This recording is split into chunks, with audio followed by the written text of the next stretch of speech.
محبت.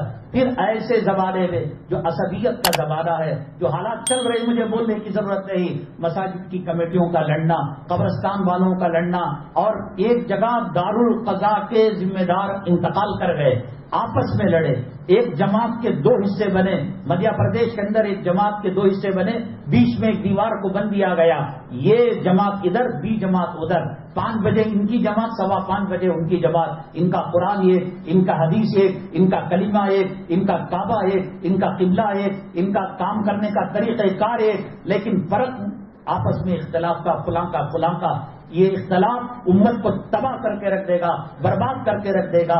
اوقاف کے تعلق سے بھی شیواجی نگر کی جو جمعہ مسجد ہے، آپ نے واٹس ایپ کے اندر، میڈیا کے اندر دیکھا ہوگا، وہاں بھی کورٹ کچہری تک، وہ تو چھوڑو، ہندوستان کا پہلا دارالقضاء جو معتبر تھا، اکابرین نے قائم کیا تھا، جب اس کے امیر بن گئے، انتقال کر گئے امیر شریعت، 2 گٹوں کے اندر جنگ ہونے لگی، فساد ہونے لگا.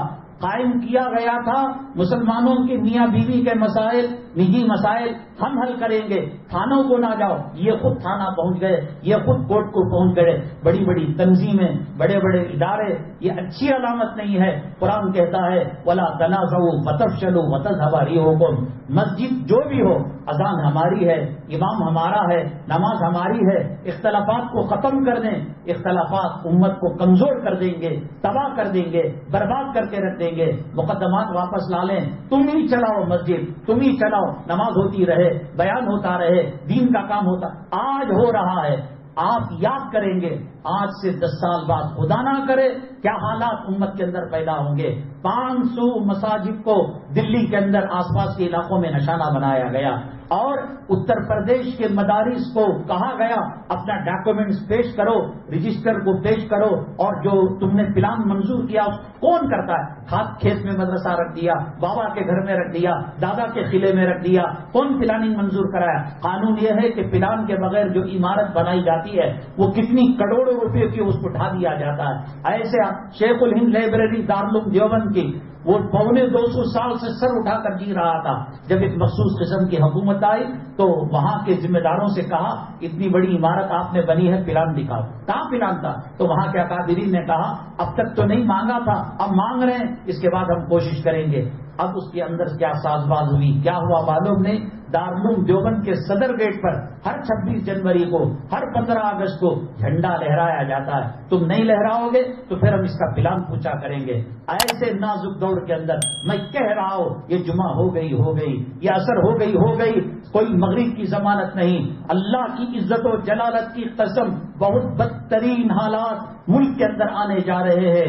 مسلمانوں کے لیے کوئی نیک فال نہیں ہے.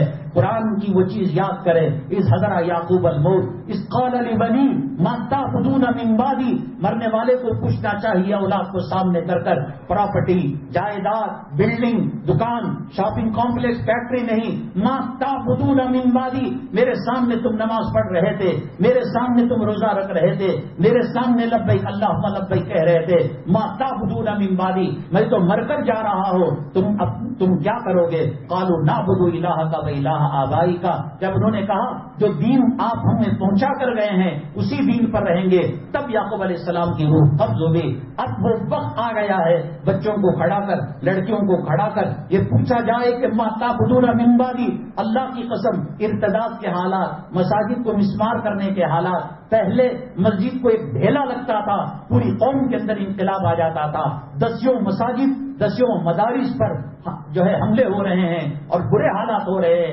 آنے والے حالات بڑے بدترین ہیں. توحید پر قائم رہے، اختلافات سے بچے، تہجد کا اہتمام کریں، صدقہ کریں، خیرات کریں، علماء کا دامن مضبوطی سے پکڑیں. نہ سیاسی کوئی آدمی کام آ سکتا ہے، نہ حکومت کام آ سکتی ہے. آپ نے دلی کے اندر دیکھا لوگ کہتے ہیں مسلمان نوکریاں نہیں لیتے، مسلمانوں کو علماء نے خراب کر رکھا ہے کہ ڈگریاں نہیں ملتی. وہ رابطہ